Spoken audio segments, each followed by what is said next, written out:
Police వ్యవస్థ వీళ్ళదే. ఇదే ఈనాడు, ఇదే ఆంధ్రజ్యోతి, ఇదే టీవీ5 వీళ్ళందరూ కూడా పత్రికల ముసుగులో వీళ్ళు కూడా ఏ స్థాయికి దిగజారిపోయారో ఒక్కసారి గమనించమని అడుగుతా ఉన్నా. ఈనాడులో ఈరోజు నిన్ననో ఒక స్టోరీ, అప్పుడెప్పుడో మోటార్ బైక్ అట కాలిందట. ఆ మోటార్ బైక్ అనే వ్యక్తి కాల్చింది. ఆ మోటార్ బైక్ అనే వ్యక్తి ఈ జిలాని, ఇదే మోటార్ బైకు, అది వైఎస్ఆర్సీపీ వాళ్ళు కాల్చారట. అందుకనే తర్వాత 2 ఏళ్ల తర్వాత ఇది జరిగిందట అని చెప్పి ఒక దిక్కు మాలిన అబద్ధం చెప్తా ఉన్నారు.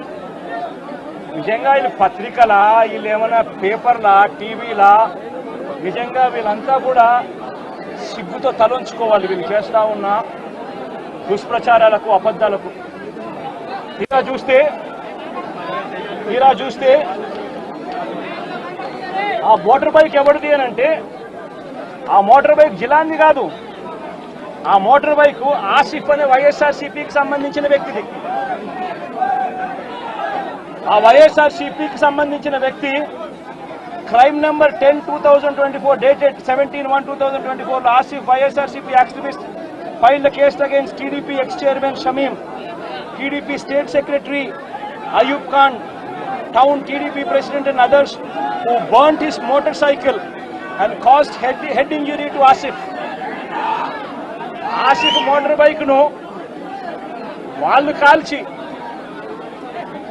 ఆసిఫ్ ను గాయపరిచి, ఆ గాయపరిచిన కేసును ఆసిఫ్ 17/1/2024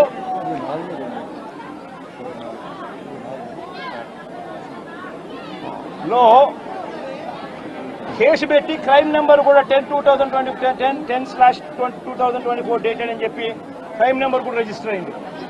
ఆ ఫోటో తీసి ఎప్పుడో జరిగిందని చెప్పి చూపించి, ఆ కేసు మోటార్ బైక్ కేసు అప్పట్లో పోలీసులు తీసుకోలేదు అని చెప్పి మళ్ళీ పోలీసుల మీద కూడా ఒక తప్పుడు ప్రచారం మళ్ళీ పోలీసుల మీద కూడా వేసి, అసలు జరిగిన ఇన్సిడెంట్ ఎప్పుడు అని అంటే ఇది 17/1/2024 జరిగినది. ఎవరి బైక్ నాకు కాలింది అని అంటే ఆసిఫ్ బైక్ కాలింది. ఆసిఫ్ ఎవరు అని అంటే వైఎస్ఆర్సీపీ మనిషి. చేసింది ఎవరు అని అంటే తెలుగుదేశం పార్టీకి సంబంధించిన Telugu Desam X chairman Shamim, Telugu Desam state secretary Ayub Khan. వీళ్ళంతా ఎంత దారుణంగా ఫ్యాక్ట్లను ట్విస్ట్ చేసి, ఎస్పీ అనే వ్యక్తి కొత్తగా వస్తాడు, వచ్చిన 3 రోజుల కిందటే ఎస్పీ వస్తాడు. ఎస్పీ వచ్చిన 3వ రోజు హత్య జరుగుతుంది. ఇన్సిడెంట్ జరిగిన గంటలోపే ఎస్పీ బయటకు వచ్చి ఇది ఇద్దరు వ్యక్తిగత విషయాల వల్ల వాళ్ళకున్న మధ్యలో ఉన్న గొడవల వల్ల ఒకరిని ఒకరు చంపుకున్నారు అని చెప్పి తప్పుడు మాటలు మాట్లాడుతూ అబద్ధాలు చెప్తా ఉన్నాడు. నేను అడుగుతా ఉన్నా, కేసు పెట్టారని అంటా ఉన్నారు, కేసు పెట్టామని అంటా ఉన్నారు. నేను అడుగుతా ఉన్నా, మరి కేసు పెట్టినప్పుడు ఈ కేసులో ఉట్టిగా జిలాన్ అనే ఒక వ్యక్తి మీదనే కేసు పెట్టి వదిలేయడం ఏమిటి? ఈ ఫోటో ఏమిటి? ఈ ఫోటో కనపడటం లేదా? సాక్షాత్తు స్థానిక ఎమ్మెల్యే భార్యకు కేక్ తినిపిస్తా ఉన్నాడు ఈ చంపిన వ్యక్తి, జిలాన్ అనే వ్యక్తి. అంటే వీళ్ళ మధ్య సంబంధాలు ఎంత బలంగా ఉన్నాయి అని చెప్పడానికి ఇంతకన్నా నిదర్శనాలు కావాలనా? తెలుగుదేశం పార్టీ ఎమ్మెల్యే భార్యకు కేక్ తినిపిస్తా ఉన్నాడు.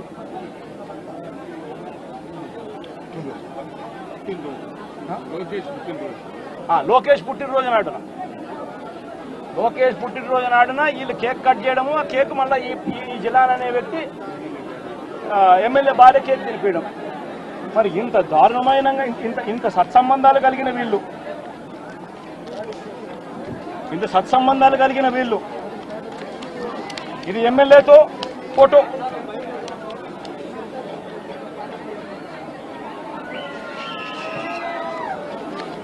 ఈ అయూబ్ ఖాన్ తో ఫోటోలు ఇవన్నీ.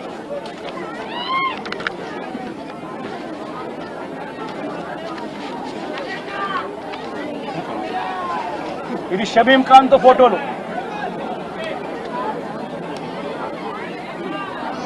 మరి వీళ్ళెవరు కేసులో ఎందుకు లేరు? వీళ్ళందరి మీద కేసు ఎందుకు పెట్టలేదు? ఇంతకన్నా అన్యాయం ఎక్కడైనా ఉంటుందా?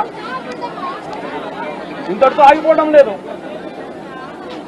మిథున్ రెడ్డి విషయం కూడా నిన్న కూడా మీరు అంతా చూశారు మీ కళ్ళతో. సాక్షాత్తు ఒక సిటీ ఎంపీ తన నియోజకవర్గంలో తాను తిరగకూడదా? పుంగనూరు అనేది తన నియోజకవర్గం, తన పార్లమెంట్ సెగ్మెంట్లో ఒక నియోజకవర్గం పుంగనూరు.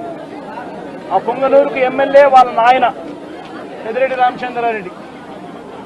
ఆ నియోజకవర్గంలో తాను రెడ్డెప్ప అని చిత్తూరుకు సంబంధించిన ఎక్స్ఎంపీ, ఆయన కూడా పుంగనూరులో నివాసుడు. ఆయన ఇంట్లో కూర్చొని ఉంటే ఏకంగా ఇంటిని దిగ్బంధం చేసి, ఇంటి మీద రాళ్లు వేసి, కారును ధ్వంసం చేసి, రెడ్డెప్ప కారును కాల్చేసి పోలీసుల సమక్షంలోనే ఇవన్నీ జరుగుతూ ఉన్నాయి అని అంటే, ఇంతకన్నా దారుణంగా లా అండ్ ఆర్డర్ పరిస్థితి, ఇంతకన్నా దారుణంగా దిగజారిపోయిన పరిస్థితి ఎక్కడైనా కనిపిస్తుందా? దొంగ కేసులు పెడతా ఉన్నారు, పోలీసులను ప్రేక్షక పాత్రగా పోషించే కార్యక్రమం చేయిస్తా ఉన్నారు. చివరికి ఏ స్థాయిలోకి లా అండ్ ఆర్డర్ వెళ్ళిపోతా ఉంది అని అంటే, లా అండ్ ఆర్డర్ గురించి పట్టించుకునే పరిస్థితిలో పోలీసులు ఎవ్వరూ లేరు. లా అండ్ ఆర్డర్ ఏ స్థాయిలోకి వెళ్ళిపోతా ఉందనంటే, చివరికి అమ్మాయిల మీద అత్యాచారాలు జరుగుతూ ఉన్నాయి, పోలీసులు ఎవరు పట్టించుకోవడం లేదు. అగత్యాలు జరుగుతూ ఉన్నా కూడా ఎవరు పోలీసులు పట్టించుకోవడం లేదు. పట్టించుకోవాల్సిన అవసరం ఏముంది? చంద్రబాబు నాయుడు పట్టించుకోవద్దని చెప్తా ఉన్నాడు కదా అని చెప్పి వదిలేసిన పరిస్థితులు. నేను అడుగుతా ఉన్నా, ఇదే